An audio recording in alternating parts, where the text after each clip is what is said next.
सभे मगहिया भाई बहन के भूलेटन काका के राम राम आथिन मगहिया खबर में सुनथिन देश दुनिया के खबर। आज महात्मा गांधी के 76वां निर्वाण दिवस है। उनका शत शत नमन। प्रधानमंत्री नरेंद्र मोदी कल कैलन परीक्षा पर चर्चा, जरा में लैकन के साथे उनका अभिभावक भी लेलन भाग। केंद्रीय बजट सत्र कल से आज कैल जाए सर्वदलीय बैठक।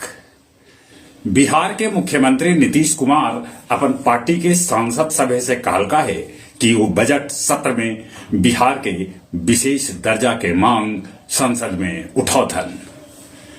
कांग्रेस के भारत जोड़ो न्याय यात्रा किशनगंज के रास्ते बिहार पहुंचल।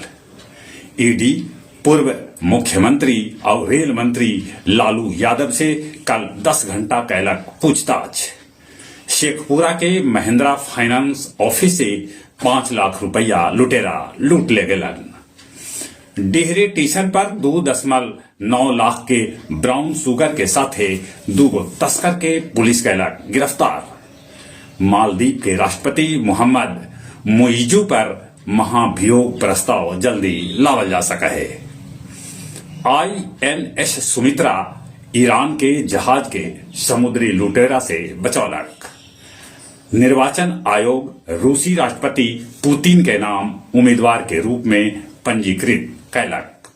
फ्रांस में किसान सभे कर रहा है आंदोलन। बोध गया के 5 जगह पर लहरावल जाए 101 फीट ऊंचगर तिरंगा। शेरघाटी कोर्ट में पेशी लेल पहुंचलन पूर्व मंत्री सुरेंद्र प्रसाद यादव। वजीरगंज के करजर्रा आयुर्वेदिक महाविद्यालय के दीक्षांत समारोह में भाग लेलन बिहार के राज्यपाल। अब कुछ खेल के समाचार। इंग्लैंड से पहलका टेस्ट हारे के बाद विश्व टेस्ट चैंपियनशिप तालिका में भारत नंबर 5 पर। 5A साइड हॉकी विश्व कप में भारत जमैका के 13-0 से हरौलक। अंडर 19 विश्व कप में आज भारत के भिड़ंत न्यूजीलैंड से। चली एक बार फिर से अपने सभे के भूलेटन काका के राम राम।